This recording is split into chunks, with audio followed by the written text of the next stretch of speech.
सतनाम वाहिगुरु साहिब जीओ। तरवर काया पंख मानो, तरवर पंखी पंच। तत चुगह मिल एक से, तिनको फांस ना रंच। उड़ह ता बेगुल बेगुलै, ताकह चुग कणी। पंख टुटे फाही पड़ी, अवगुण भीड़ बनी। बिन साचे क्यों छूटी है, हर गुण कर्म मणि। आप छड़ाए छूटी है, वड्डा आप तणी। गुर पर साधी छूटी है, कृपा आप करे। अपने हाथ बढ़ाइया, जय पावै तैंदे। गुर पर साधी छूटी है, कृपा आप करे। अपने हाथ बढ़ाइया, जय पावै तैंदे। वाहिगुरु जी का खालसा, वाहिगुरु जी की फतेह। सतगुरु गरीब नवाज, दीन दुनिया दे मालक, सर्व कला समर्थ सतगुरु श्री गुरु ग्रंथ साहिब पातशाह जी की हजूरी अंदर शोभायमान सत्कारयोग सन्मानयोग साध संगत जी, आप जी भागशाली हो। सतगुरां दे चरनां विच पहुँच के लाभ प्राप्त कर रहे हो। कल दा जो श्लोक दखणी ओंकार नाल संबंधित, उस दा कुछ हिस्सा विचारिया गया सी, पर बाकी कुछ बचिया है। इस श्लोक विच गुरु नानक पातशाह जी उस पत्थर की मूर्ति कोल बैठे एक पुजारी नूं ये दस्सण दा यतन कर रहे ने कि परमात्मा ते वो जिहड़ा अपने आप उन्हों कोई जन्म देने वाला नहीं, उसनों कोई बनाउण वाला ही नहीं है। ਉਹਨੂੰ ਕਿਸੇ ਸਥਾਪਨ नहीं किया, ना किसी ने घड़िया है, ना किसी ने रूपमान किया है। ये मूर्ति तो तू कितों बनवाई है, ਇਹਦੇ ਵਿੱਚੋਂ की खोज करना है। हजूर ने अपना सिद्धांत दस्या, थापिया ना जाए, कीता ना होए, आपे आप निरंजन सोए। वो तो निरंजन है, यानी कि मैल तो रहत। फिर उन्हें पूछया उसका निवास कित्थे वे, क्योंकि दखणी ओंकार विच विशेष तौर पर 3-4 गल्लां बार बार रिपीट कीतियां गईयां ने कि परमात्मा का निवास किहड़ी थां ते है ते किहड़ी थां ते नहीं। उसनूं प्राप्त करन दा मार्ग किहड़ा है ते गलत रस्तियां ते लोग किधर जा रहे हैं। ये 3-4 चीज़ां इहदे विच कहीआं गईआं ने ताकि मनुखी टाइम बर्बाद ना हो। समा बड़ा कीमती है, गिणवें साल, गिणवें सवास, गिणवें दिन हैं। ते गुरु साहिब दा यतन है, जिहड़े ते बाहर रह गए धर्म तो, वो तां भटके ही नहीं, उन्हां बारे ते संशय नहीं। वो तो केवल मिट्टी की खेड खेड रहे ने। जो धर्म तो हीन याद तो हीन ने, पर जेड़े विच आ गए किते वो भी ना भटक जान, क्योंकि राह साफ नहीं, किते उन्हां दा समा भी ना अजाई चला जाए। क्योंकि जिन्ना चिर उहदा एड्रैस, जिन्ना चिर उहदा पता नहीं, उहदे घर दा खोज किवें करेगा मनुख, दरवाजा ही नहीं लभदा। इसलिए जिहड़ी बाणी सिख नूं सतगुरु ने शाम नूं भी दित्ती ते सवेरे भी पढ़ी जाती है। जपजी साहिब विच एक पौड़ी हुणे तुसीं रहरास साहिब भाई साहिब तो सुनिया, शाम की बाणी विच गल इत्थों शुरू करते ने कि परमात्मा दा दर कित्थे है, उहदा घर कित्थे है, ते वो सो पुरख आप कित्थे रहिंदा। ये तिन्ने चीज़ां ने रहरास विच खास तौर ते इन्हां तिन्नां ते जोर दिता गया कि सो दर तेरा केहा सो घर केहा। घर दा मतलब घर है ते दर दा मतलब घर नूं लगा होया दरवाजा। घर विच प्रवेश करने लई दरवाजा चाहिए, दरवाजे तो बिना घर विच जाए नहीं जा सकता। ते सो पुरख उस घर विच निवास रखण वाला उस घर दा मालक है।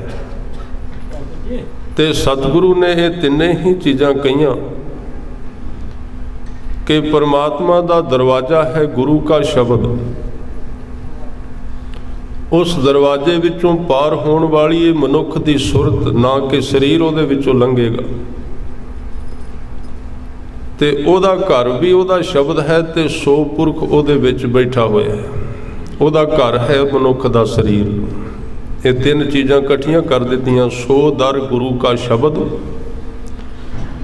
ओहदे विचों प्रवेश करन वाली चीज़ साडी सुरत, ते अकाल पुरख दा घर मनुखी शरीर, ते शरीर दे अंदर वो रहिंदा है। बड़ा छोटा सफ़र कर दिता सतगुरु ने, पर जे किसे लभना होवे ते जे साडी खोज ही नहीं, कई बारी आदमी दी खोज ही कोई नहीं हुंदी। जिवें हुणे तुसीं कई गल्लां भाई जसविंदर सिंह तो सुनिया ने, ये किवें होया, ये क्यों होया।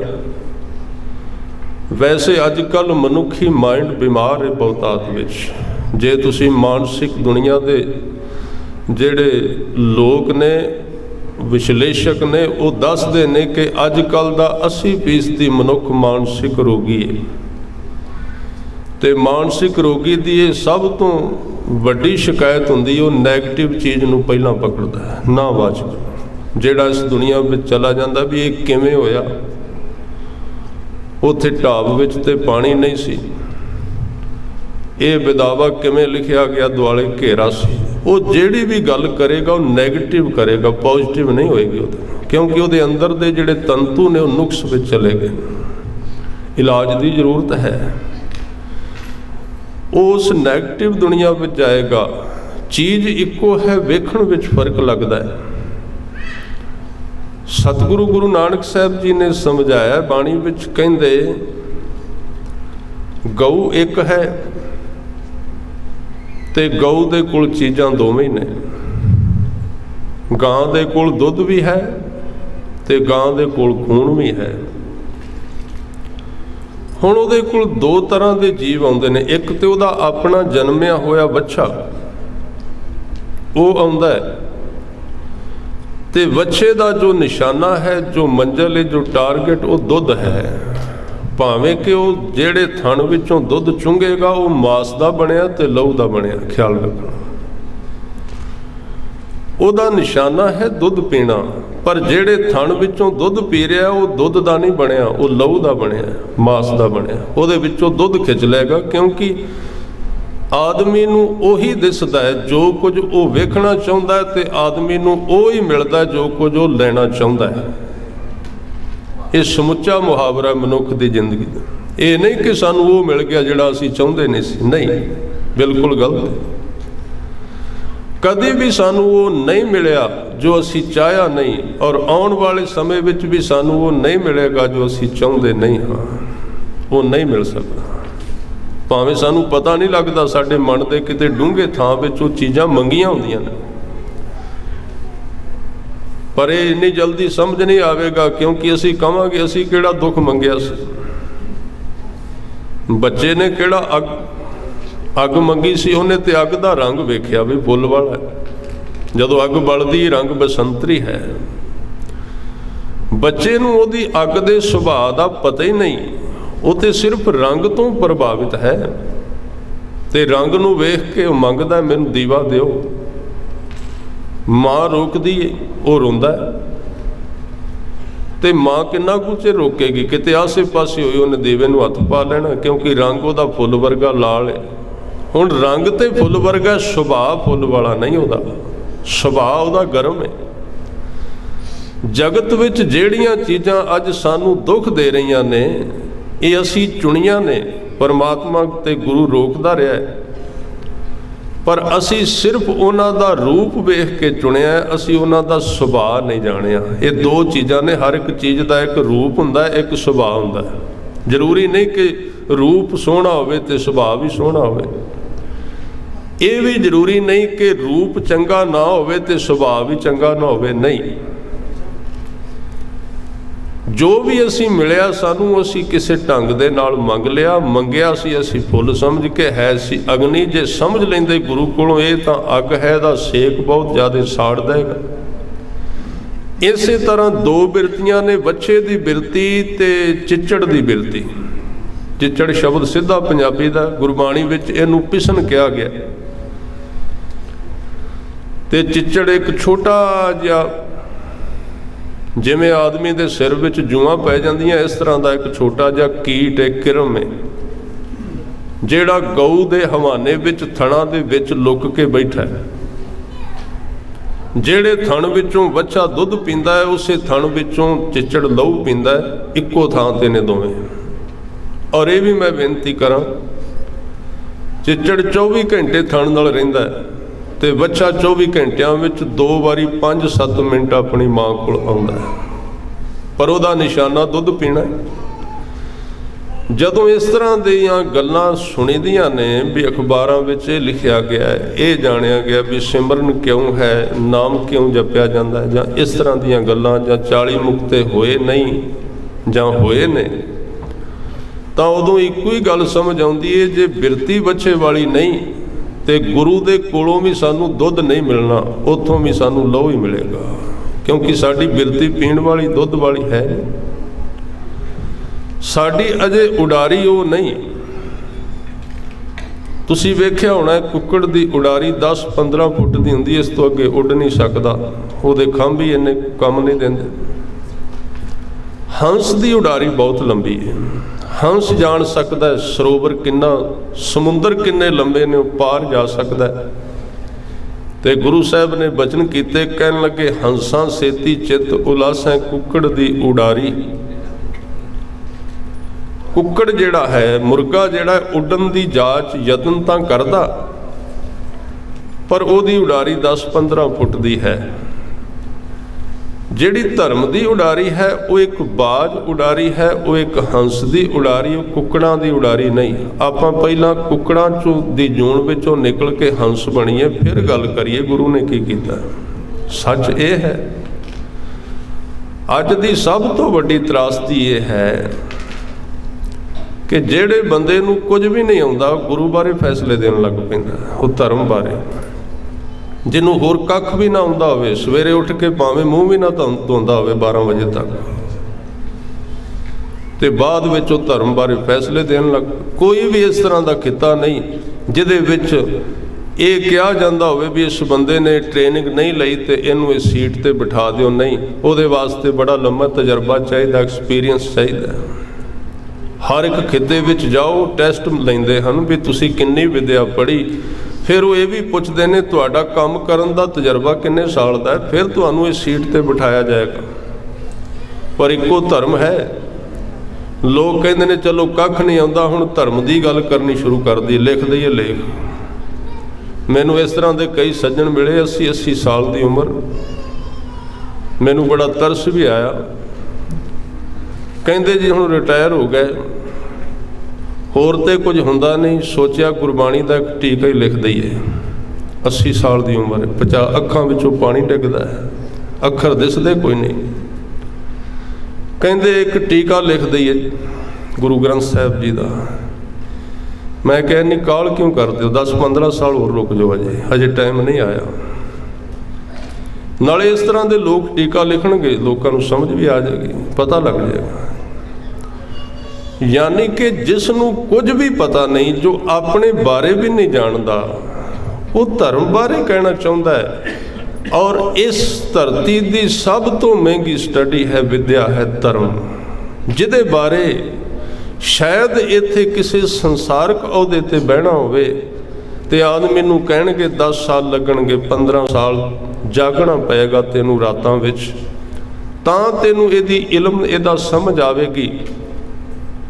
ते सतगुरु नूं पुछ के वेखो धर्म की गल किन्ने कीती है, कौन जानदा है। ते फिर उन्होंने जानन तो बाद भी कह दिता मैं कुछ नहीं जानिया, तुसी सारा जपजी साहब पढ़ो। उन्होंने इन्हें लोगों का नाम लैके फिर क्या होर केते तुदनों गावण से मैं चित ना आवण। ये गुरु नानक साहब कह रहे हैं, जिन्हां दी पहुँच कई खंडा ब्रह्मंडा तक है, वो कहंदे होर केते तुदनों गावण से मैं चित ना आवण, नानक क्या विचारे मैनू नहीं पता लगता, मैं समझ नहीं सकी, भय विच ने। उन्होंने जपजी साहब विच कह दिता कि परमात्मा का ज्ञान इस तरह है जिवें मधाणी पाई दी भांडे विच ते दही रिड़कीदा है, वो बड़ा नरम हुंदा, रिड़किया जांदा है। पर परमात्मा की गल कहंदे नानक कथना करड़ा सार, जिवें किसी भांडे विच लोहे के टुकड़े पाओ तो मधाणी नाल रिड़को उहनूं, इन्ना औखा है परमात्मा दी, बड़ा औखा है, बहुत कठिन है, बहुत औखा है। तो इस धरती ते झूठ इस तां चलदा है कि उन्हां लोकां नूं धर्म की व्याख्या करन दी इजाजत दे दित्ती जांदी है जो कदी धर्म के परछावें कोलों भी गुजरे नहीं। तो फिर जिहड़ा बहुतात विच अज लोग ने, वो भी तो इस तरह की व्याख्या चाहुंदे ने, वो भी तो गुरु साहब कहंदे ने वायण चेले नचण गुर, वो चीज़ हुण साडे ते लागू हो गई, जिहड़ी पहलां किते पौड़ी गई सी ना, वायन चेले नचण गुर पैर हिलायण फेरन सिर, उड उड रावा झाटै पाए वेखै लोक हसैं कर जाए रोटियां कारण, पूरा ताल आप पछाड़ै धरती नाल, गावण गोपियां गावण कांड, गावण सीता राजे राम। की गाउंदे ने, की लिखते ने, कहंदे ने लिखण वाले ते है नहीं, पढ़न वाले उस तो वध ने। वायण चेले नचण गुर, होर नचदे ने, सगों पैर हिलायण बड़े खुश हुंदे ने, क्योंकि ये धर्म की अधोगति बारे लिखिया गया ग्रंथां दे विच भी आ जिहड़ा समा जा रहा है, विच धर्म की अधोगति होवेगी और धर्म की निंदिया चलेगी, धर्म के मार्ग का निषेध किया जाएगा। कहण तो भाव की है, सतगुरु बख्शिश करन, एक संसारक आम चीज़ नूं चलाउणा होवे, एक आम दुनिया विच जाना होवे, ते ओदे वास्ते बड़ी लोड़ पैंदी है, ओदे वास्ते बड़ी मेहनत करनी पैंदी है। गुरु कृपा करे धर्म दे मार्ग ते तुरीए ते कुछ ना कुछ मेहनत करके, ये तो नहीं मैं कह रहा भी मेहनत करके अंत पा लईदा, पर घट्टो घट कुछ तो होवे, कोई सिर पैर होवे किसी गल का, किसी सवाल का अग्गा पिछा होवे जिहदा पता ही नहीं कोई, बिल्कुल वो गल्लां कह देनियां, किवें हो सकता है। ये तो इस तरह की घटना है जिवें आम बंदे नूं पकड़ के कह दो भी थोड़ा जिहा अज पायलट नहीं आया, जहाज़ तू उड़ा लै, ये हालत है साडी, वो लेट हो गया तू चला इस। एक आम 500-400 बंदे नूं लैके उड़न वाला जहाज़ आम बंदा चलाए तो की बनता है। तो जदों लखां लोकां दी अगवाई विच बंदा वो बोलन लग पिया जिसनूं कोई पता ही नहीं, तो उस पिछे तुरन वालियां दा की हालात हो। गुरु नानक सच्चे पातशाह जी इस ब्राह्मण नूं यही तां कह रहे हैं कि इन्ने लोग तेरे पिछे आ रहे ने, और कबीर साहब कहते ने सिख साखा बहुते किए केशो कियो ना मीत, बड़े चेले बनाए ते सौखे बड़े बनाने, क्योंकि इस धरती ते कच्चे गुरुआं दी दुकान ही तां चलती है, क्योंकि कच्चे चेलियां दी भरमार है, वो भी पूरे गुरु नूं लभदे ही नहीं। मैं होर बेनती करां, ਜਿਹੜੇ कच्चे चेले ने वो पूरे गुरु कोल नहीं जाणगे, लभणगे नहीं उसनूं, क्योंकि पूरे गुरु नाल उन्हां दी बण कोई नहीं आउणी। वो भी कोई इस तरह का लभणगे कच्चा पिल्ला ते अपना धंधा चलाउणगे, काम चलाउणगे। कबीर साहब कहते ने सिख साखा बहुते कीए, केसो कियो ना मीत, चाले थे हर मिलन को। तुरे कादे वास्ते सी? वाहिगुरू नूं मिलण वास्ते। ये मार्ग काहदा? वैसे आ भी जिहड़ा आपां काम कर रहे हैं ना, कोई कथा कर रहा, कोई कीर्तन, कोई पाठ कर रहा, कोई सुन रहा, जो भी है इहदा प्रयोजन ते चाले ते हर मिलन को सी। सांझ बनदी, जोड़ बनदा, उहदे नाल एक सुर हो जांदा जीवन। पर बीचे अटके उचीत, राह दे विचे ही चित फस गया, राह विच अटक गया, राह विच आपां उलझ गए। इस करके आओ इस शब्द वाल जुड़िए। गुरु नानक साहब कह रहे ने, पंडित जी इस मूर्ति विचों की लभदे हो? ये तां तुहाडे ही किसी पहाड़ की उपज है, उहदे विचों निकली है। ते जिहड़ी मूर्ति तुहाडी शरीर दी वाहिगुरू ने बनाई है, तू उहदे विचों अपने वाहिगुरू नूं खोज, बाहरों ना लभ। गुरु ग्रंथ साहिब जी दी सारी बाणी कल्ले पंडित नूं नहीं, मुल्लां नूं नहीं, सानूं भी दसदी है। जे तू अकाल पुरख नूं खोजना है ते होर किते ना खोजी, अपने विचों खोज, होर बाहरों ना लभी। वो किते है ही नहीं, होर किते भी नहीं। पहला थां ते वेख किथों लभना है। जे तू खोज करनी है तो अपने विचों लभ, क्योंकि काहे रे बन खोजन जाई, सर्ब निवासी सदा अलेपा, तो ही संग समाई। पोहप मद जो बास बस्त है, मुकर माहे जैसे छाई। इहदे अगे हजूर ने कहा कि तैसे ही हर बसै निरंतर, घट ही खोजो पाई। उस पंडित नूं भी ये शब्द कह रहे ने, ਉਹਦੇ ਨਾਲ भी ये गल करते ने। हजूर कहते घट ही खोजो पाई, घट ही खोजो पाई, घट ही खोजो।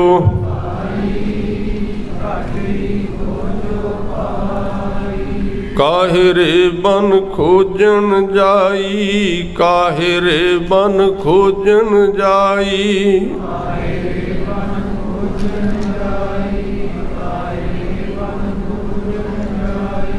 काहे रे बन खोजन जाई, काहे रे बन खोजन जाई।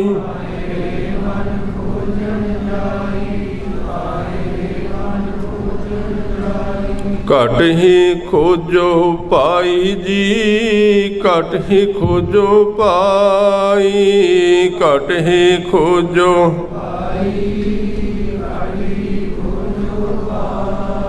घट का मतलब है शरीर विच, दिल विच, अपने आपे विच। ते अपने आपे विच आपां तां नहीं खोजदे क्योंकि जदों आपां अंदर जुड़न का यतन करने ते साडियां अगे बुराइयां खड़ियां हो जांदियां ने। उन्हां नूं पार करना कठिन हुंदा है, उन्हां नूं लंघना औखा हुंदा है। गुरु साहब ने एक बड़ा सोहना नुस्खा दिता है, आसा दी वार विच मैं 5-4 मिनटां विच साझा कर दूं। क्योंकि तुसी कदी ध्यान नाल बाणी पढ़ना, गुरु ग्रंथ साहिब का एक एक शब्द वक्रे वक्रे रस्तियां बारे पूरी तरह मिण तोल के दस रहा है। ये नहीं भी वैसे ही अगे पिछे करके चीज़ां उचारियां। सतगुरु ने जाच दसी, तरीका दसिया, तां ही तो पूरा गुरु है। हजूर ने कहा जे तू खोजना है तो कित्थों शुरू करेंगा, आरंभता कित्थों करेंगा, पहला स्टैप की है। ते सब तो पहला सतगुरु ने कहा सच तां पर जानिए जां हृदय सच्चा होए। हृदय का अर्थ है हिरदा। जे तू अपने अंदरों सच्चे नूं लभना है तो सब तो पहला सच्चे की याद तेरे हिरदे विच टिक जानी चाहिए। होर यादां मध्यम पै जानियां चाहिए। रहिंदियां ते कई ने यादां, ये नहीं आपां कह सकते भी इक्को याद रहिंदी, नहीं, एक नहीं रह सकती। पर बाकी दियां यादां स्लो हो जांदियां, मठियां पै जांदियां। हिरदे विच एक दी याद किवें आवेगी? ते हजूर ने जाच दसी, रसना नाम जपो तब मथिया, इन बिद अमृत पावो। जदों तू रसना नाल उहनूं सहज नाल प्रेम नाल जपेगा ना, उहदी हजूरी विच जपेगा, कल्ला नहीं जपेगा, उहनूं जान के जपेगा, उहनूं समझ के जपेगा। ਤਾਂ ਉਹ ਜਿਹੜਾ ਸ਼ਬਦ ਹੈ ਨਾ, ਜਿਹੜਾ ਨਾਮ ਹੈ, ਉਹ ਸਹਿਜੇ ਸਹਿਜੇ ਤੇਰੇ ਗਲੇ ਦੇ ਵਿੱਚੋਂ ਥੱਲੇ ਉਤਰਨਾ ਸ਼ੁਰੂ ਹੋ ਜਾਏਗਾ। ਜਿਵੇਂ ਆਪਾਂ ਪ੍ਰਸ਼ਾਦਾ ਪਹਿਲਾਂ ਮੂੰਹ ਵਿੱਚ ਪਾਉਂਦੇ ਹਾਂ, ਫਿਰ ਉਹ ਗਲੇ ਤੋਂ ਥੱਲੇ ਜਾਂਦਾ, ਫਿਰ ਉਹ ਸਾਰੇ ਸਰੀਰ ਵਿੱਚ ਖੂਨ ਬਣ ਕੇ ਉਹਦੀ ਸਪਲਾਈ ਹੁੰਦੀ ਹੈ। ਕਹਿੰਦੇ ਨੇ ਪਹਿਲਾਂ ਰਸਨਾ ਤੋਂ ਅੰਦਰ ਤਾਂ ਜਾਵੇਗਾ ਜੇ ਤੂੰ ਉਹਨੂੰ ਨੇੜੇ ਜਾਣ ਕੇ ਜਪੇਂਗਾ, ਜੇ ਉਹਨੂੰ ਹਜ਼ੂਰੀ ਵਿੱਚ ਜਾਣ ਕੇ ਜਪੇਂਗਾ। ਯਾਦ ਰੱਖੀ, ਜੇ ਉਹਨੂੰ ਨੇੜੇ ਜਾਣ ਕੇ ਨਾ ਜਪਿਆ ਤੇ ਕਿਤੇ ਇਹ ਇੱਕ ਯੰਤਰਵਤ ਕਿਰਿਆ ਨਾ ਬਣ ਜਾਏ। ਇਹ ਵੀ ਧਿਆਨ ਰੱਖੀ, ਇਹ ਇਕੱਲਾ ਸ਼ਬਦ ਨਹੀਂ, ਇਹ ਕਿਸੇ ਦਾ ਨਾਮ ਹੈ ਜੋ ਤੇਰੇ ਕੋਲ ਬੈਠਾ ਹੋਇਆ, ਜੋ ਤੇਰੇ ਨੇੜੇ ਹੈ, ਜੋ ਤੇਰੇ ਸਵਾਸਾਂ ਵਿੱਚ, ਜੋ ਤੇਰੇ ਖੂਨ ਦੀ ਧੜਕਣ ਵਿੱਚ ਚੱਲ ਰਿਹਾ, ਜੋ ਤੇਰੇ ਨੱਕ ਦੀ ਸੇਧ ਵਿੱਚ ਸਾਹਮਣੇ ਖੜਾ ਹੈ। ਤੂੰ ਇਕੱਲਾ ਨਾ ਤੁਰੀ। ਜਦੋਂ ਤੂੰ ਇਸ ਪਾਸੇ ਤੁਰਨਾ ਹੈ ਤੇ ਨਾਲ ਇਹ ਭਾਵ ਹੋਣਾ ਚਾਹੀਦਾ, ਗੁਰ ਮੇਰੇ ਸੰਗ ਸਦਾ ਹੈ ਨਾਲੇ, ਗੁਰ ਮੇਰੇ ਸੰਗ ਸਦਾ ਹੈ ਨਾਲੇ, ਗੁਰ ਮੇਰੇ ਸੰਗ ਸਦਾ ਹੈ ਨਾਲੇ, ਗੁਰ ਮੇਰੇ ਸੰਗ ਸਦਾ ਹੈ ਨਾਲੇ, ਗੁਰ ਮੇਰੇ ਸੰਗ ਸਦਾ ਹੈ ਨਾਲੇ, ਗੁਰ ਮੇਰੇ ਸੰਗ ਸਦਾ ਹੈ ਨਾਲੇ।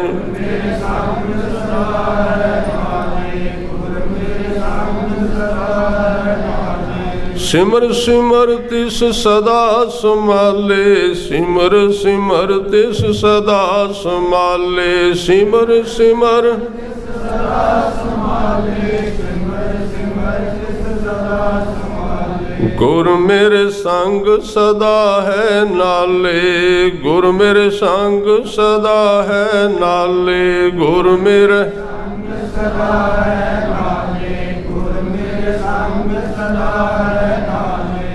ਇਹ ਹੈ ਤਰੀਕਾ ਸਿਮਰਨ ਦਾ। ਨਾਲ ਸਮਝ ਕੇ ਉਹਨੂੰ ਪੁਕਾਰਨਾ, ਉਹਨੂੰ ਆਵਾਜ਼ ਦੇਣੀ, ਇਹ ਧਿਆਨ ਰੱਖਣਾ ਅਤੀ ਜ਼ਰੂਰੀ ਹੈ, ਤਾਂ ਇਹਦੇ ਵਿੱਚ ਵਿਕਾਸ ਹੋ ਸਕੇਗਾ। ਸਤਿਗੁਰੂ ਨੇ ਕਿਹਾ, ਜਦੋਂ ਤੂੰ ਰਸਨਾ ਨਾਲ ਜਪੇਂਗਾ ਤੇ ਉਹ ਸਹਿਜੇ ਸਹਿਜੇ ਸੱਚ ਤਾਂ ਪਰ ਜਾਣੀਐ ਜਾਂ ਹਿਰਦੈ ਸੱਚਾ ਹੋਏ, ਤੇਰੇ ਹਿਰਦੇ ਵਿੱਚ ਉਹਨੇ ਚਲਾ ਜਾਣਾ ਉਸ ਆਵਾਜ਼ ਨੇ। ਜਦੋਂ ਅੰਦਰ ਜਾਏਗਾ ਨਾਮ, ਫਿਰ ਉਹਨੇ ਕੰਮ ਕੀ ਕਰਨਾ ਹੈ? ਫਿਰ ਅਗਲਾ ਲੈਸਨ ਇਹਦੇ ਵਿੱਚ ਕਹਿੰਦੇ, ਜਦੋਂ ਨਾਮ ਅੰਦਰ ਗਿਆ ਉਹਦੀ ਨਿਸ਼ਾਨੀ ਹੈ ਵੀ ਕੂੜ ਕੀ ਮਲ ਉਤਰੈ। ਉਹਨੇ ਅੰਦਰੋਂ ਧੋਣਾ ਤੈਨੂੰ, ਅੰਦਰਲੇ ਪਾਸੇ, ਨਾੜੀਆਂ ਨੂੰ ਨਹੀਂ, ਅੰਦਰੋਂ ਧੋਵੇਗਾ, ਤੇਰੇ ਜੀਵਨ ਨੂੰ, ਤੇਰੇ ਮਨ ਨੂੰ ਧੋਏਗਾ, ਬੁਰਾਈਆਂ ਨੂੰ ਧੋ ਕੇ ਕੱਢੇਗਾ। ਕਰ ਹੁਕਮ ਮਸਤਕ ਹੱਥ ਧਰ, ਵਿੱਚੋਂ ਮਾਰ ਕੱਢੀਆਂ ਬੁਰਾਈਆਂ, ਬੁਰਾਈਆਂ ਨੂੰ ਬਾਹਰ ਨੂੰ ਕੱਢੇਗਾ। ਕਹਿਣ ਲੱਗੇ, ਤਨ ਕਰੇ ਹੱਛਾ ਧੋਏ। ਉਸ ਨਾਮ ਨੇ ਤੇਰੇ ਸਰੀਰ ਦੇ ਸਾਰੇ ਇੰਦਰੇ ਧੋਣੇ ਨੇ। ਪਹਿਲਾਂ ਤੇਰੀਆਂ ਅੱਖਾਂ ਧੋਵੇਗਾ, ਪਹਿਲਾਂ ਸਭ ਤੋਂ। ਅੱਖਾਂ ਦਾ ਮਤਲਬ ਤੇਰੀ ਦ੍ਰਿਸ਼ਟੀ ਨੂੰ ਤਬਦੀਲ ਕਰੇਗਾ। ਫਿਰ ਤੇਰੇ ਕੰਨਾਂ ਨੂੰ ਧੋਏਗਾ, ਯਾਨੀ ਕਿ ਤੇਰੇ ਕੰਨਾਂ ਦੇ ਵਿੱਚ ਇਹ ਆਦਤ ਘਟਦੀ ਜਾਏਗੀ ਵੀ ਕੋਈ ਮੇਰੀ ਵਡਿਆਈ ਕਰੇ ਤੇ ਮੇਰੀ ਕੋਈ ਨਿੰਦਿਆ ਨਾ ਕਰੇ। ਜਾਂ ਜਦੋਂ ਆਪਣੇ ਵਿਰੋਧੀ ਦੀ ਨਿੰਦਿਆ ਸੁਣੀਏ ਤੇ ਜਿਹੜਾ ਰਸ ਆਉਂਦਾ ਉਹ ਘਟਣ ਲੱਗ ਪਏਗਾ। ਜਦੋਂ ਹਿਰਦੇ ਵਿੱਚ ਨਾਮ ਗਿਆ, ਉਹਦੀਆਂ ਨਿਸ਼ਾਨੀਆਂ ਨੇ, ਖਿਆਲ ਰੱਖਣਾ। ਨਹੀਂ ਤੇ ਤੁਸੀਂ ਵੇਖਿਆ ਹੋਣਾ, ਆਪਣਾ ਕੋਈ ਵਿਰੋਧੀ ਹੈ ਜਿਹਦੇ ਨਾਲ ਸਾਡੀ ਅੰਦਰੋਂ ਈਰਖਾ ਹੈ। ਤੁਸੀਂ ਕਦੀ ਵੇਖਣਾ ਕਿਸੇ ਬੰਦੇ ਨੂੰ ਸਾਹਮਣੇ ਬਿਲਕੁਲ ਸੁਸਤ, ਅੱਖਾਂ ਬੰਦ ਹੋਈਆਂ ਪਈਆਂ, ਦਲਿੱਦਰ ਦੀ ਪੰਡ ਉਹਦੇ ਸਿਰ ਤੇ ਡਿੱਗੀ ਹੋਈ, ਨੀਂਦ ਆਈ, ਉਹਨੂੰ ਵੇਖ ਕੇ ਆਦਮੀ ਨੂੰ ਆਲਸ ਪੈਂਦਾ ਹੈ। ਜੇ ਤੁਸੀਂ ਉਹਨੂੰ ਪੂਰੀ ਤਰ੍ਹਾਂ ਅਲਰਟ ਕਰਨਾ, ਸੁਚੇਤ ਕਰਨਾ, ਜਿੰਨਾ ਮਰਜ਼ੀ ਕਹੋ ਨਹੀਂ ਹੋਵੇਗਾ। ਬਸ ਇੱਕੋ ਤਰੀਕਾ, ਉਹਦੇ ਵਿਰੋਧੀ ਦੀ ਥੋੜੀ ਜਿਹੀ ਗੱਲ ਛੇੜ ਦਿਓ ਵੀ ਫਲਾਣੇ ਆਦਮੀ ਬਾਰੇ ਜਾਣਨਾ, ਬੜਾ ਕਮਬਖਤ ਹੈ। ਬਸ ਦੋ ਸ਼ਬਦ ਕਹਿਣ ਦੀ ਦੇਰ, ਉਹਦੀ ਰੀੜ ਦੀ ਹੱਡੀ ਬਿਲਕੁਲ 90 ਦੇ ਕੋਣ ਤੇ ਸਿੱਧੀ। ਉਹਨਾਂ ਤੇ ਬੰਦਾ ਸਿਮਰਨ ਵਿੱਚ ਵੀ ਸੁਚੇਤ ਨਹੀਂ ਹੁੰਦਾ ਜਿੰਨਾ ਉੱਥੇ ਹੁੰਦਾ। ਹਾਂ, ਫਿਰ ਅੱਖਾਂ ਖੋਲ ਕੇ ਕਹੇਗਾ, ਤੁਸੀਂ ਸੁਣਿਆ ਉਹਦੇ ਬਾਰੇ ਕੁਝ? ਠੀਕ ਹੈ, ਅੰਦਰੋਂ ਸਵਾਦ ਆਉਣਾ ਸ਼ੁਰੂ ਹੋ ਗਿਆ, ਖੁੱਲ ਗਿਆ ਕੰਨ, ਅੱਖਾਂ ਵੀ ਖੁੱਲ ਗਈਆਂ। ਸਤਿਗੁਰੂ ਕਹਿੰਦੇ, ਨਿਸ਼ਾਨੀ ਹੈ ਤੇਰੇ ਅੰਦਰ ਨਾਮ ਕੋਈ ਨਹੀਂ ਵਸਿਆ। ਨਹੀਂ ਤੇ ਜਿਹੜਾ ਤੇਰਾ ਵਿਰੋਧੀ ਵੀ ਹੈ ਨਾ, ਜਿਹੜਾ ਤੇਰਾ ਮਾੜਾ ਵੀ ਕਰਦਾ ਹੈ, ਤੂੰ ਯਤਨ ਕਰੇਗਾ ਵੀ ਉਹਨੂੰ ਥੋੜਾ ਜਿਹਾ ਸਬਕ ਤੇ ਸਿਖਾਉਣਾ ਹੀ ਪੈਂਦਾ, ਐਵੇਂ ਸੰਸਾਰ ਚੱਲਦਾ ਨਹੀਂ, ਪਰ ਫਿਰ ਵੀ ਉਹਨੂੰ ਸਿੱਧੇ ਰਾਹ ਤੇ ਪਾਏਗਾ। ਇਹ ਨਿਸ਼ਾਨੀ ਹੈ ਜੇ ਅੰਦਰ ਨਾਮ ਵਸ ਗਿਆ। ਕੂੜ ਕੀ ਮਲ ਉਤਰੈ, ਤਨ ਕਰੇ ਹੱਛਾ ਧੋਏ, ਸੱਚ ਤਾਂ ਪਰ ਜਾਣੀਐ, ਜਾਂ ਆਤਮ ਤੀਰਥ ਕਰੇ ਨਿਵਾਸ। ਜਦੋਂ ਆਤਮਾ ਸ਼ਬਦ ਦੇ ਤੀਰਥ ਤੇ ਨਿਵਾਸ ਕਰਨ ਲੱਗ ਪੈਂਦੀ, सतगुरु नूं पुछ के बह रहे करे निवास, जिथे गुरु ने कहा उत्थे बैठ के जीवन गुजारदा सारा, एक सिर्फ मार्ग मिथ लवे। सतगुरु नूं पुछ के बह रहे करे निवास, सच सबना होए दारू, पाप कढै धोए नानक वखाणै बेनती, जिन सच पल्लै होए। इत्थे सच दे अर्थ ने परमात्मा दा नाम। आपां इस शब्द नूं नाल समझिए, जिहदे अंदर गुरु साहब उस ब्राह्मण दे नाल गल कर रहे ने, और इस काया जिहदे बारे आपां पहिलां विचार कीती है, ਉਹ ਕਾਇਆ ਨੂੰ गुरु नानक देव जी इत्थे रुख नाल तुलना देंदे ने। तरवर काया, शरीर एक रुख है, पंख मन, मन इहदे विच पंछी बन के बैठा है। और कहंदे इस पंछी मन दे अगों 5 पुत्र ने जिहड़े इहदे विचों जन्म लिया, जिन्हां काया तरवर काया पंख मन तरवर पंखी पंच। ਇਹਦੇ ਵਿੱਚ 5 ਪੰਛੀ ਨੇ, 5 ਗਿਆਨ ਇੰਦਰੇ ਨੇ, 5 ਵਿਕਾਰ ਨੇ ਇਸ ਮਨ ਵਿੱਚੋਂ ਬਾਹਰ ਨਿਕਲੇ ਨੇ। ਇਹ ਪਰਮਾਤਮਾ ਨੇ ਸਰੀਰ ਦੀ ਦੇਹ ਦੀ ਰਚਨਾ ਰਚੀ ਹੈ, ਔਰ ਇਹਨੂੰ ਧਿਆਨ ਨਾਲ ਸੁਣਨਾ। ਜਿਹੜੇ ਕੰਮ ਵਾਸਤੇ ਆਪ ਜੀ ਬੈਠੇ ਉਹਦੇ ਉਸ ਕੰਮ ਵਿੱਚ ਇਹਦੀ ਬੜੀ ਜ਼ਰੂਰਤ ਹੈ ਸਮਝਣ ਦੀ, ਤਾਂ ਹੀ ਤੇ ਕਾਰਜ ਨਹੀਂ ਹੁੰਦਾ। ਖਿਆਲ ਰੱਖੀਏ, ਸਾਧਨ ਸਿੱਧੀ ਤਾਂ ਹੈ ਜੇ ਪਹਿਲਾਂ ਸਾਧਨ शब्द नाल तां जुड़ांगे जे पहला सुरत की समझ है। सुरत बारे नहीं जानिया, शब्द नाल कित्थों जुड़ांगे? पहला साधन फिर सिद्धि, सीधा साधन नहीं है।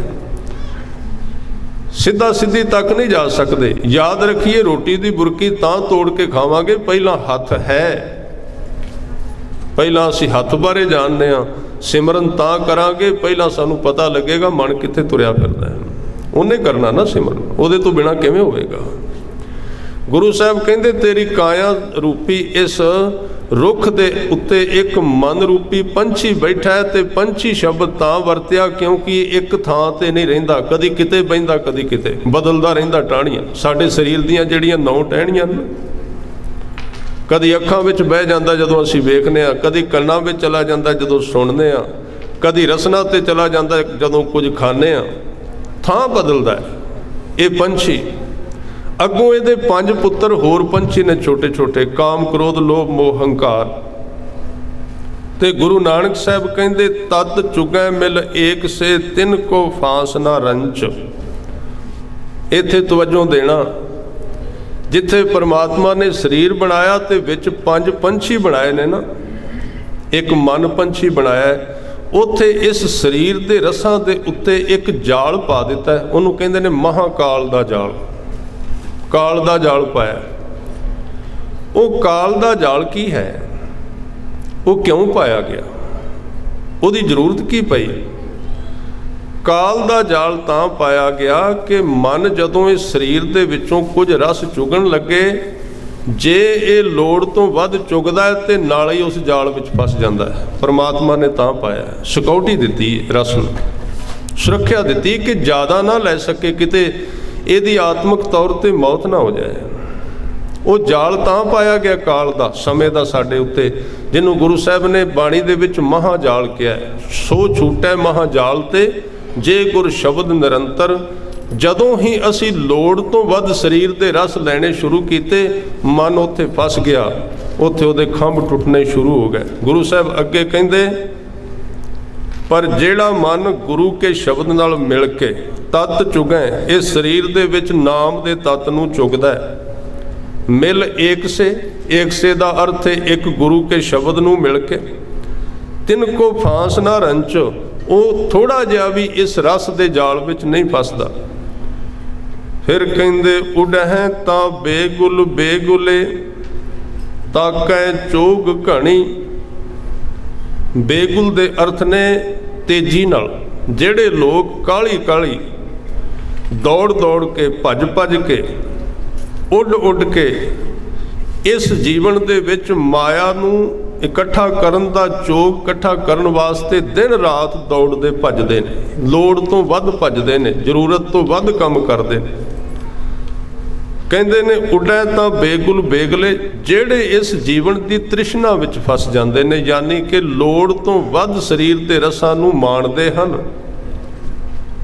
ਕਹਿਣ ਲੱਗੇ ਤਾਕੈ, ਤਾਕੈ ਦਾ ਅਰਥ ਹੈ ਤੱਕਣਾ, ਵੇਖਣਾ। ਚੋਗ ਘਣੀ, ਉਹਨਾਂ ਦੇ ਮਨ ਵਿੱਚ ਇਹ ਬਣਿਆ ਰਹਿੰਦਾ ਵੀ ਸੰਸਾਰ ਦਾ ਧਨ ਬਹੁਤਾ ਇਕੱਠਾ ਕਰ ਲਈਏ, ਸੰਸਾਰ ਦੇ ਰਸ ਜ਼ਿਆਦੇ ਪੁੰਚ ਲਈਏ, ਹੋਰ ਮਾਣ ਲਈਏ, ਹੋਰ ਮਾਣ ਲਈਏ। ਗੁਰੂ ਸਾਹਿਬ ਉਹਨਾਂ ਬਾਰੇ ਅੱਗੇ ਕਹਿੰਦੇ, ਪੰਖ ਟੁੱਟੇ ਫਾਹੀ ਪੜੀ, ਅਵਗੁਣ ਭੀੜ ਬਣੀ।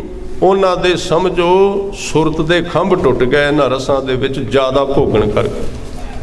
ਜਦੋਂ ਇਹਨਾਂ ਰਸਾਂ ਨੂੰ ਜ਼ਿਆਦਾ ਮਾਣਿਆ ਨਾ ਉਹਨਾਂ ਨੇ, ਲੋੜ ਤੋਂ ਵੱਧ, ਜ਼ਰੂਰਤ ਤੋਂ ਵੱਧ ਚਲੇ ਗਏ, ਉਹਦੇ ਨਾਲ ਉਹਨਾਂ ਦੀ ਸੁਰਤ ਦੇ ਖੰਭ ਜਿਹੜੇ ਸਨ ਟੁੱਟਣੇ ਹੀ ਸ਼ੁਰੂ ਹੋ ਗਏ। ਤੇ ਜਦੋਂ ਸੁਰਤ ਦੇ ਖੰਭ ਟੁੱਟੇ, ਅਵਗੁਣ ਭੀੜ ਬਣੀ, ਫਿਰ ਅਵਗੁਣ ਬਲਵਾਨ ਹੋ ਗਏ ਤੇ ਗੁਣ ਜਿਹੜੇ ਨੇ ਕਮਜ਼ੋਰ ਪੈ ਗਏ।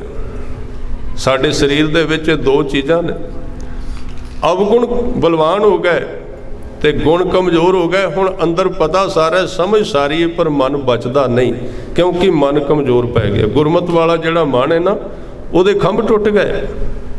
ਉਹ ਵਿਚਾਰਾ ਚਾਹੁੰਦਾ ਤੇ ਹੈ ਵੀ ਹੁਣ ਨਿਕਲਾਂ ਇਹਦੇ ਵਿੱਚੋਂ, ਕਿਉਂਕਿ ਉਹਦਾ ਰਿਜ਼ਲਟ ਵੇਖ ਲਿਆ। ਗੁਰੂ ਤੋਂ ਦੂਰ ਜਾ ਕੇ ਸੰਸਾਰ ਦੀ ਵਰਤੋਂ ਕਰਕੇ, ਪੂਰੇ ਗੁਰੂ ਨਾਲ ਸਾਂਝ ਕਰਨ ਤੋਂ ਬਿਨਾਂ ਭੋਗਿਆ ਸੰਸਾਰ ਨੂੰ। ਮੈਂ ਕੱਲ ਵੀ ਜਿਹੜੀ ਬੇਨਤੀ ਕਰ ਰਿਹਾ ਸੀ ਵੀ ਸਤਿਗੁਰੂ ਕਹਿੰਦੇ ਜਗਤ ਦੇ ਵਿੱਚ ਤੂੰ ਦੋ ਕੰਮ ਕਰਨ ਵਾਸਤੇ ਆਇਆ, ਉਹਨੇ ਭੋਗ ਤੇ ਜੋਗ। ਤੈਨੂੰ ਕੁਝ ਹਿੱਸਾ ਭੋਗ ਦਾ ਵੀ ਦਿੱਤਾ ਸੰਸਾਰ, ਪਰ ਕੱਲਾ ਭੋਗ ਨਹੀਂ, ਤੂੰ ਜੋਗ ਤੋਂ ਜੁੜਨਾ ਵੀ ਹੈ ਪਰਮਾਤਮਾ ਦੇ ਨਾਲ। ਪਰ ਭੋਗ ਜਰਾ ਸਾਹਮਣੇ ਹੈ, ਸਿੱਧਾ ਹੈ, ਉਹਦੇ ਵਿੱਚ ਆਦਮੀ ਜਲਦੀ ਫਸ ਜਾਂਦਾ ਹੈ, ਤੇ ਜੋਗ ਜੁੜਨਾ ਜਿਹੜਾ ਉਹ ਸੂਖਸ਼ਮ ਹੈ, ਉਹਦੇ ਤੋਂ ਪਾਸੇ ਹੋ ਜਾਂਦਾ ਹੈ। ਜੇ ਤੇ ਭੋਗ ਦੇ ਵਿੱਚ ਜੋੜ ਵੀ ਬਣਿਆ ਰਹੇ ਪਰਮਾਤਮਾ ਦੇ ਨਾਲ, ਫਿਰ ਸੰਸਾਰ ਦੇ ਪਦਾਰਥ ਕੁਝ ਨਹੀਂ ਕਹਿੰਦੇ। ਫਿਰ ਇਹ ਭੋਗਦਿਆਂ ਹੋਇਆਂ ਵੀ ਵਿੱਚ ਰਹਿੰਦਿਆਂ, ਵਰਤਦਿਆਂ ਹੋਇਆਂ ਵੀ ਸੰਸਾਰ ਤੋਂ, ਇਸ ਸੰਸਾਰ ਦੇ ਮਾੜੇ ਪ੍ਰਭਾਵ ਤੋਂ ਸੁਤੰਤਰ ਰਹਿੰਦਾ, ਮੁਕਤ ਹੁੰਦਾ ਹੈ ਤੇ ਅੰਤ ਸਮੇਂ ਮੁਕਤ ਹੋ ਜਾਂਦਾ। ਪਰ ਜੇ ਜੁੜਿਆ ਨਹੀਂ ਨਾਮ ਦੁਆਰਾ, ਅੰਦਰ ਸਾਂਝ ਨਹੀਂ ਬਣੀ, ਫਿਰ ਇਹ ਭੋਗ ਇਹਦੇ ਜੀਵਨ ਨੂੰ ਗਾਲ ਦਿੰਦੇ ਨੇ। ਜਿਵੇਂ ਕਿ ਆਪਾਂ ਰਹਿ ਰਾਸ ਵਿੱਚ ਪੜ੍ਹਦੇ ਹਾਂ ਕਿ ਹਰ ਬਿਸਰਤ ਤੇਰੇ ਗੁਣ ਗਲਿਆ, ਗੁਣ ਗਲ ਗਏ ਸਾਰੇ। ਜੀਵਨ ਦੀਆਂ ਜਿਹੜੀਆਂ ਸ਼ਕਤੀਆਂ ਸਨ ਉਹ ਗਾਲ ਦਿੱਤੀਆਂ ਪਾਣੀ ਦੇ ਵਿੱਚ। ਸੰਸਾਰ ਦੀ ਇਸ ਖਚਿਤ ਦੁਨੀਆ ਦੇ ਵਿੱਚ ਰਹਿ ਕੇ ਜੀਵਨ ਦਾ ਅੰਦਰਲਾ ਹਿੱਸਾ ਗਲ ਗਿਆ।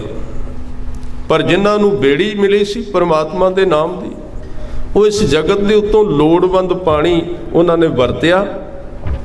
ਜਿੰਨੀ ਜ਼ਰੂਰਤ ਸੀ ਇਸ ਸੰਸਾਰ ਦੀ ਵਰਤੋਂ ਕੀਤੀ, ਜਿਹੜਾ ਉਹਨਾਂ ਦਾ ਭਾਗ ਸੀ, ਤੇ ਉਸ ਸੰਸਾਰ ਦੇ ਪਾਣੀ ਵਿੱਚ ਡੁੱਬਣ ਤੋਂ ਬਚ ਗਏ। ਸਤਿਗੁਰੂ ਕਹਿੰਦੇ ਪੰਖ ਟੁੱਟੇ, ਬੜੇ ਪੰਛੀਆਂ ਨੂੰ ਮੈਂ ਵੇਖਿਆ ਜਿਹੜੇ ਜਗਤ ਦੇ ਵਿੱਚ ਚੋਗਾ ਚੁਗਦੇ ਪਦਾਰਥਾਂ ਦਾ ਜਾਲ ਵਿੱਚ ਫਸ ਗਏ, ਤੇ ਜਦੋਂ ਨਿਕਲਣ ਲੱਗੇ ਫਿਰ ਖੰਭ ਟੁੱਟ ਗਏ, ਉੱਡਿਆ ਨਹੀਂ ਜਾਂਦਾ। ਫਾਹੀ ਪੜੀ, ਹੁਣ ਫਾਹੀ ਪੈ ਗਈ ਵਿਕਾਰਾਂ ਦੀ, ਫਸ ਗਏ। ਅਵਗੁਣ ਭੀੜ ਬਣੀ। ਇੱਥੋਂ ਤੱਕ ਇਸ ਸ਼ਲੋਕ ਦੇ ਵਿੱਚ ਫਸਣ ਦੀ ਚਰਚਾ ਹੈ। ਅੱਗੇ ਸਤਿਗੁਰੂ ਕਹਿੰਦੇ ਵੀ ਹੁਣ ਕੋਈ ਛਡਾਉਣ ਵਾਲਾ ਹੈ, ਤੇ ਬਚਨ ਕੀਤੇ ਬਿਨ ਸਾਚੇ ਕਿਉਂ ਛੂਟੀਐ, ਹਰ ਗੁਣ ਕਰਮ ਮਣੀ। ਜੇ ਤੂੰ ਪਰਮਾਤਮਾ ਦੇ ਨਾਮ ਨਾਲ ਜੁੜੇਗਾ ਤੇ ਤੇਰੇ ਅੰਦਰ ਪਰਮਾਤਮਾ ਦੇ ਗੁਣ ਪੈਦਾ ਹੋਣਗੇ, ਤੇ ਤੈਨੂੰ ਪਰਤ ਕੇ ਖੰਭ ਲੱਗਣਗੇ ਇਹਦੇ ਵਿੱਚੋਂ ਨਿਕਲਣ ਵਾਸਤੇ। ਗੁਰੂ ਕਾ ਸ਼ਬਦ ਖੰਭ ਬਣ ਜਾਏਗਾ, ਔਰ ਉਹਨਾਂ ਖੰਭਾਂ ਦੇ ਰਾਹੀਂ ਤੂੰ ਉੱਡ ਸਕੇਗਾ ਤੇ ਇਸ ਸੰਸਾਰ ਸਮੁੰਦਰ ਤੋਂ ਪਾਰ ਨਿਕਲ ਜਾਏਗਾ। ਆਪ ਛਡਾਏ ਛੂਟੀਐ ਵੱਡਾ ਆਪ ਧਣੀ, ਆਪ ਰਹਿਮਤ ਕਰਕੇ ਛਡਾਏ ਤੇ ਮਨੁੱਖ ਇਸ ਜਗਤ ਤੋਂ ਛੁੱਟ ਸਕਦਾ ਹੈ। ਗੁਰ ਪ੍ਰਸਾਦੀ ਛੂਟੀਐ, ਕਿਰਪਾ ਆਪ ਕਰੇ। ਗੁਰੂ ਦੀ ਕਿਰਪਾ ਦੁਆਰਾ, ਗੁਰੂ ਦੀ ਬਖਸ਼ਿਸ਼ ਦੁਆਰਾ, ਰਹਿਮਤ ਦੁਆਰਾ ਛੁੱਟ ਸਕਦਾ ਹੈ। ਆਪਣੇ ਹਾਥ ਵਡਾਈਆਂ ਜੈ ਭਾਵੈ ਤੈ ਦੇ। ਇਹ ਸਾਰੀਆਂ ਬਖਸ਼ਾਂ, ਇਹ ਸਾਰੀਆਂ ਵਡਿਆਈਆਂ ਪੂਰੇ ਗੁਰੂ ਦੇ ਹੱਥ ਵਿੱਚ ਨੇ। ਜੇ ਜੀਵਨ ਗਿਰਾਵਟ ਵਿੱਚ ਆ ਗਿਆ ਤੇ ਸਤਿਗੁਰੂ ਕਹਿੰਦੇ ਤੇਰੇ ਕੋਲ ਸਮਾਂ, ਤੂੰ ਹੁਣ ਇਸ ਸਮੇਂ ਦੀ ਵਰਤੋਂ ਕਰ ਔਰ ਗੁਰੂ ਦੇ ਚਰਨਾਂ ਨਾਲ ਜੁੜ ਕੇ ਕਾਰਜ ਸਵਾਰ। ਆਓ ਸਮਾਪਤੀ ਕਰੀਏ। ਸਾਰਿਆਂ ਨੇ 1 ਮਿੰਟ ਵਾਸਤੇ ਕਿਰਪਾ ਕਰਨੀ। ਮਨ ਗੁਰਮਿਲ ਕਾਜ ਸਵਾਰੇ, ਮਨ ਗੁਰਮਿਲ ਕਾਜ ਸਵਾਰੇ, ਮਨ ਗੁਰਮਿਲ ਕਾਜ ਸਵਾਰੇ, ਮਨ ਗੁਰਮਿਲ ਕਾਜ ਮਨ ਗੁਰ ਮਿਲ ਕਾਜ ਸਵਾਰੇ ਜੀ, ਮਨ ਗੁਰ ਮਿਲ ਕਾਜ ਸਵਾਰੇ, ਮਨ ਗੁਰ ਮਿਲ ਕਾਜ ਸਵਾਰੇ ਜੀ, ਮਨ ਗੁਰ ਮਿਲ ਕਾਜ ਸਵਾਰੇ। ਔਦ ਘਟੈ ਦਿਨ ਸੁਰੈ ਨਾਰੇ, ਔਦ ਘਟੈ ਦਿਨ ਸੁਰੈ ਨਾਰੇ,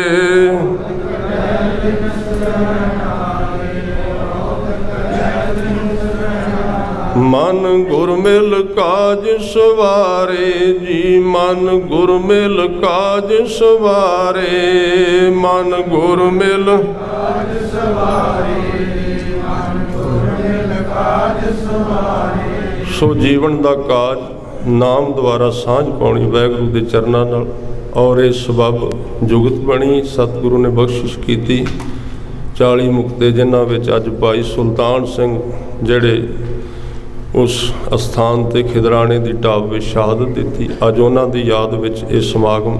ਔਰ ਸਤਿਗੁਰੂ ਬਖਸ਼ਿਸ਼ ਕਰਨ, ਜਿੱਥੇ ਭਾਈ ਦਲਜੀਤ ਸਿੰਘ ਹੋਰਾਂ ਨੂੰ ਸਤਿਗੁਰੂ ਨੇ ਪ੍ਰਬੰਧ ਦੀ ਸੇਵਾ ਦਿੱਤੀ, ਉੱਥੇ ਨਾਲ ਇਹ ਵੀ ਬਹੁਤ ਵੱਡੀ ਸੇਵਾ ਜੋੜਨ ਦੀ। ਹਜ਼ੂਰ ਹੋਰ ਬਖਸ਼ਿਸ਼ ਕਰਨ, ਬਲ ਬਖਸ਼ਿਸ਼ ਕਰਨ। ਇੰਨੀਆਂ ਬੇਨਤੀਆਂ ਪ੍ਰਵਾਨ ਕਰਨੀਆਂ, ਭੁੱਲਾਂ ਚੁੱਕਾਂ ਦੀ ਖਿਮਾ ਕਰਨੀ। ਵਾਹਿਗੁਰੂ ਜੀ ਕਾ ਖਾਲਸਾ।